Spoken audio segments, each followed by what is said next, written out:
So kalyos pa rin po ito mga kabonsai, pero ang pagkakaiba nito, so ito po ay nakatanim sa bato. Sampalok po yan guys, sampalok na nakapat na po ng pang cascading. So yang Batangas naman po ulit tayo guys, yang Batangas. Yan, kita nyo naman yung itsura ng yang yan. Naka-pom-poms na. So tinatawag din si what's up mga kabonsai, welcome to channel ko sa Today's Vlog. Ganyan si Kuya Bernie, part 2 ng video natin. Dito sa bonsai ni Kuya Bernie, nandito pa rin po ako sa UP Diliman Bonsai Society. So sa mga gustong bumili ng mga bonsai dyan, pumasyalan po kayo dito sa UP Diliman Bonsai Society. At nandito po lahat ang hinahanap ninyo, mga bonsai syempre, mga wire, mga fertilizer, mga limestone, lahat po nandito na sa UP, kaya pumasyal ko dito. So ngayon dito tayo sa bonsai ni Kuya Bernie, part 2 na video natin. Doon naman tayo sa isa-isa. Yung una-upload ko yung package na 75,000 sa part 1. Itong part 2 natin ay single naman, yung isahan po mga kabonsai. Okay so guys, huwag tayo palagan ito, pasok na intro ko, kaya intro, pasok!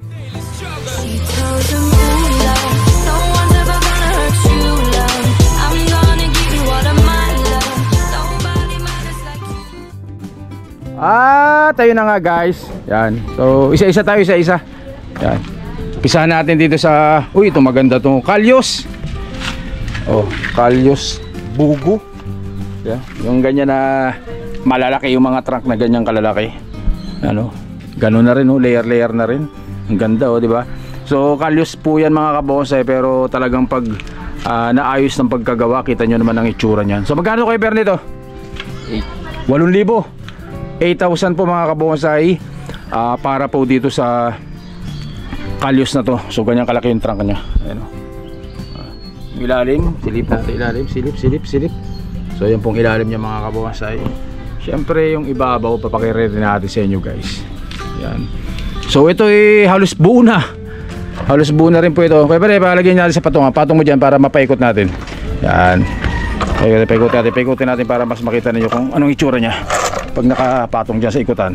Yun. Ikot natin. Yan. So yan po, kita nyo naman layer na po yan. Yung kalyos na yan mga kabonsai. Napakaganda rin guys. 8,000 po ito mga kabonsai, 8,000 para dito sa kalyos na yan, ganyang kalaki yung kanyang puno mga kabonsai. So lahat naka-wire naka clouding na rin po yan. So trim na lang yan. Pag nagka-shoot, lumago yung shoots, mga sanga, magtitrim lang po kayo mga kabonsai. So yun guys, 8,000 para po dito sa kalyos na to mga kabonsai. Yan, next natin. Ito. Yan, so ito naman sa tabi. Yan. So kalyos pa rin po ito mga kabonsai, pero ang pagkakaiba nito, so ito po ay nakatanim sa bato.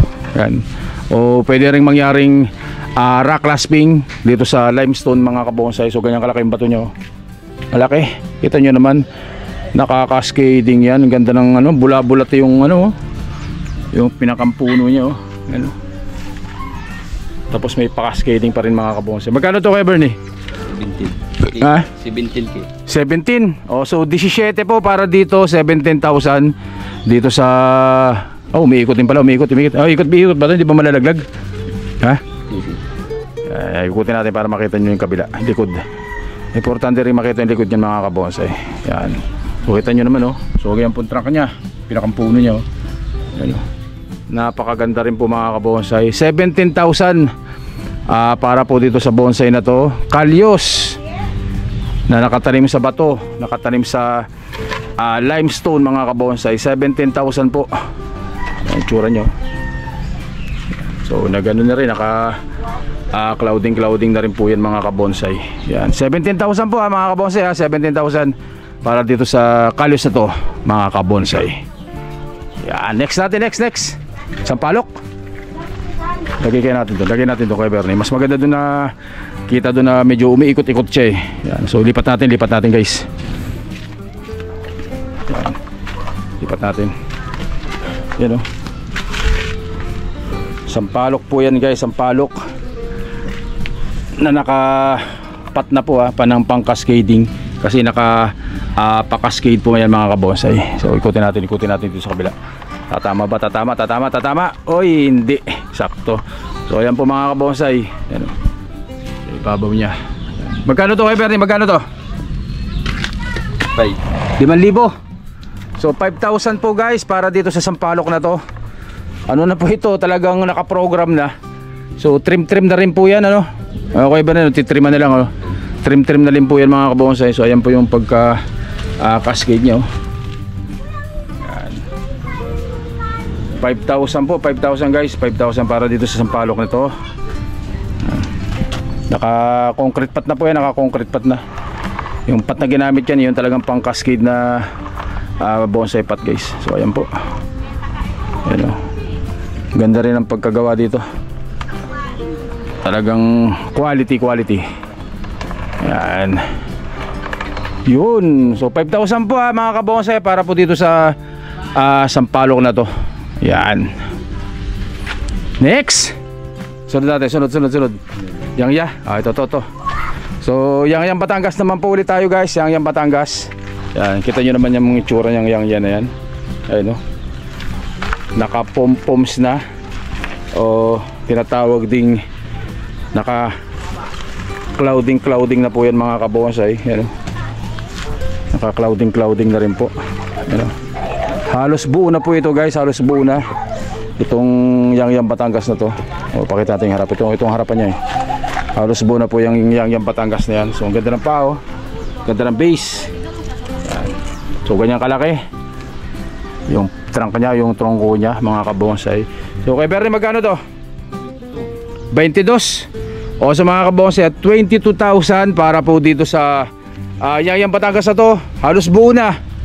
Talagang halos sa buo na to, semi-finish pero mas malapit po yung mabuo na siya. Ano? Yan po yung tsura niya mga kabonsay. Naka pom-pom sa o naka clouding na po yan mga kabonsay. So ang gandang tingnan niya sa malayo oh. Talagang silip na silip sa loob hanggang sa labas, sa kabila. Yan. 22,000 po mga kabonsay para po dito sa yang Batangas na to guys. Yan. So next natin ulit. Next. Ito naman po. Ano ba tawag dito? Vietnam Bluebell. Yan, Vietnam Bluebell mga kabonsay. Baka akala ninyo dilawang dahon at mamamatay na, hindi po. Yan po yung isang variety niya na variegated. Ayan o. Ito yung mga batik-batik. So variegated po ito na Vietnam Bluebell mga kabonsay. So, cascading din, naka-cascading rin mga kabonsay, naka-cascading. Yan. Ikutin natin guys, ikutin natin yan. Ano. So yan, nakikita nyo ng mga dilaw-dilaw na yan. So yan po yung 340 na Osmocote. Yan po yung ginagamit na fertilizer ni Kuya Bernie. Yan. Kita nyo yun, ng bulaklakan niya. Ikutin natin. Yan. Ano. So ganun din po, naka-layer na. Yan, layer. So magkano kay Bernie to? 7,000. 7,000 po guys para dito sa Vietnam Bluebell na to. 7,000. Pero wag po kayo mag-alala. Lahat po yan ng mga presyo ni Kuya Bernie na yun may tawad pa po yan.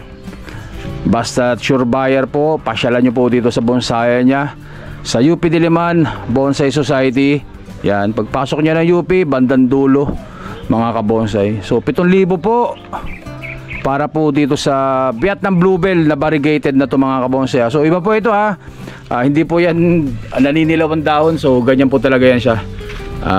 Variegated na yellow at saka kulay green mga kabonsay. Yan. Ikutin ulit natin, ikot para mahilo kayo. So ayan po, 7K po para po dito guys, 7K. Yun. So next natin, next. Yan. Ayun doon tayo. Ayun, maganda yun. So ito ang isa sa paborito kong gawing bonsai. So water jasmine. Yan. So ito po guys, water jasmine na nakaka-cascading. Kita nyo naman ang cascading niya, no? Halos katapat na ng bonsai pot niya yung pagka-cascade niya. Yan. So ano po ito water jasmine. Yan ang bulaklak niya. Ayan. So maganda sa water jasmine, napakabango ng bulaklak niya, parang sampagita. So Kuya Bernie, dahan-dahan ng mga ikot mo nga. So mag-ikot. Yan, medyo sumasabit yung paikutan Yan. So magkano Kuya Bernie yan? 5,500. 5,500. Oh, may 5 pa. So 5,500 po dito. Para po dito sa yan, hawakin yan, nakaka-cascading. Full cascade na water jasmine, napakaganda. Pag nakita nyo sa personal, talaga matutuwa kayo dito. So ganoon din, naka-layer-layer na rin. Ang gagawin nyo na lang dyan ay mag-trim. Balik mo na lang Kuya Bernie dyan para mas magandang tingnan. Yan. Yan, ganyan. Yan, kita nyo naman ang ibabaw. Yan, ganda. So kita nyo naman ang mga so ganyan kalaki yung trungko. Hanggang kalaki yung trungko nya guys. Yan. 5,500 para po dito sa water jasmine na to. Yan. So yung net na nakikita nyo na yan, so yan po yung dumi ng paniki o tinatawag ding guano. Yan ang ginagamit nilang fertilizer. O so yung guys 5,500 para po dito sa naka full cascade na water jasmine na to mga kabonsai. Yaon. Sunod natin to. Meron pa. Yan.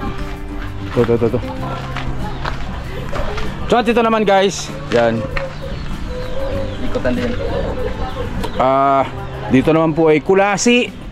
Yan, Batangas to, Batangas. Yan, kulasing Batangas yan mga kabonsai. Kita nyo naman, napakaganda rin ang latag. Yan ang ibabaw. Pakita natin ang ilalim sa inyo. Ayan ang ilalim yan mga kabonsai. Ikutin natin. So tapatan natin yan. Ikutin natin guys, para makita ninyo ang itsura nya.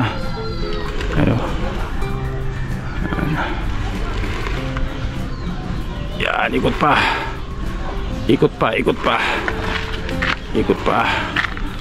Yun. So yan po. So magkano yung Kuya Bernie dito sa kulasi na to?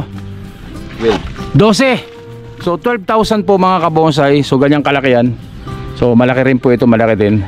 12,000 para po dito sa kulasi na to. So yan ang ibabaw niya. Yan. Tapos yung ilalim, pinakita ko na sa inyo kanina. Pakita natin ulit. Yan ang ilalim niya. So yan po. So ganun din, naka layer na rin po yan mga kabonsai. Yan. 12,000 po guys at 12,000 para po dito sa kulasi na to. Yun. Next natin, kulasi pa rin. So ito, kulasi pa rin, kulasing Batangas din. So maganda rin ang forma nito. Yan parang naka islanting siya ng konti.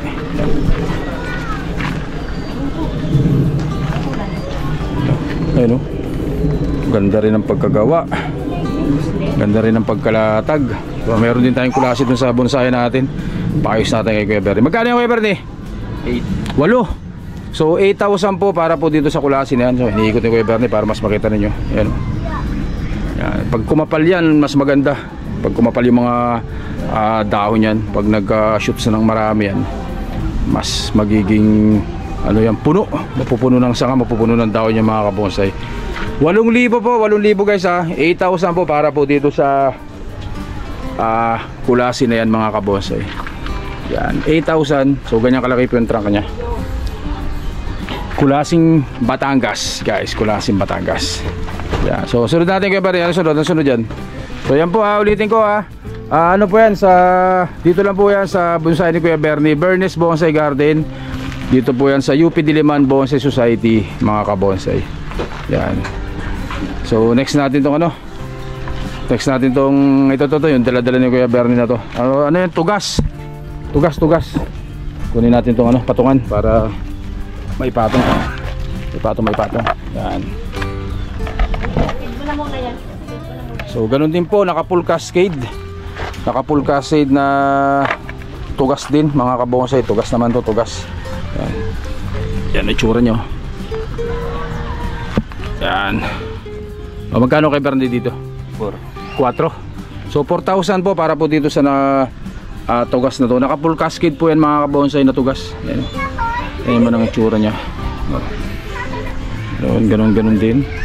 Layer na rin po yan mga kabonsai. So pinapalago lang yung mga dahon para kumapal siya. So 4,000 po guys. 4,000 po para po dito sa naka cascading na tugas na to mga kabonsay. Yan. Next. Meron pa ba? Alin pa dyan? So ayan, pakita ko sa inyo yung ibang bonsai ni Kuya Bernie. Yan. Yang Batangas pa rin dito. So meron pa rin tayo ditong Yang Batangas. Yan. So ito halos pabuo na rin. Semi-finish na rin po yan mga kabonsai. So naka-pom-poms na rin po yan na ganyan. Naka-clouding na rin po. So ganyan kalaki yung trunk guys ha, ganyan kalaki. Yan, ikutin natin yung Kuya Bernie para mas makita nyo yung itsura nya. Ano? Yun. Ikot pa, kunting ikot pa para sa akin yung tapaharap. Iyan, ito na po yung harapan niya mga kabonsai. So magkano Kuya Bernie dyan? 13. So 13,000 po para dito sa Yang Batangas na to. So yung maliliit na Yang Batangas mas mahirap pa daw buuin o mas mabagal siya kaysa dun sa malalaki. Yung malalaki mas mabilis mabuo. May pressure rin talaga itong Yang Batangas. So yan po yung ibabaw. Pakita ko yung ilalim sa inyo. So yan po ang ilalim nya. Yan. So 13,000 po 13,000, 13 mil para po dito sa Yang Batangas na to ni Kuya Bernie mga kabose. 13 mil po, 13 mil guys, 13. Yan. Next natin yung ito. Yan. Tawag banyan. So banyan po tayo dito. Ito naman banyan na to na naka rock clasping din, naka pension plate, nakatanim sa ginamit na ba to? Syempre yung napakalaking limestone na yan. Ayan o. So kita nyo naman yung ugat nya. Yan ang mga ugat. Ayan o. Pag naglakihan yan mas maganda. Ayan. Pero kita nyo naman ang pagkagawa ng halaman napakaganda. Kulot-kulot talaga, kulot-kulot. Yan. So balik mo na Kuya Bernie, balik mo na dito. Balik. Magkano dyan? 15. So 15,000 po para po dito sa banya na to na naka-clasping 15 mil. Yan, 15 mil po yan mga kabonsai. Yan, formado na rin po yan guys. Yan, naka-layer na rin po yan mga kabonsai. 15 mil po. Nuulit ko po 15,000 po para po dyan sa banya na yan na naka-rock clasping, ginamit limestone mga kabonsai. Yan. Okay na. Awesome guys. Yan. So ulitin ko po dito po yan sa bonsai ni Kuya Bernie, dito po sa UP Diliman Bonsai Society. Pagpasok niya ng UP bandang dulo, hinapin niyan po Bernie's Bonsai Garden at ituturo naman po kayo dito. So nakita niyo naman yung mga laman, nakita niyo yung presyo. So mag-PM po kayo sa akin. Tsaka ilalagay ko po yung cellphone number tsaka yung Facebook ni Kuya Bernie sa dulo ng mga video para pwede kayong kumontak sa kanya. Pero pwede rin kayong kumontak sa akin, pwede kayong mag-message sa baba sa comment section nitong ating video mga kabosay. So guys, ganito na lang po muna. Stay safe. Siyempre, God bless us all po mga kabosay. Maraming salamat po. Thank you.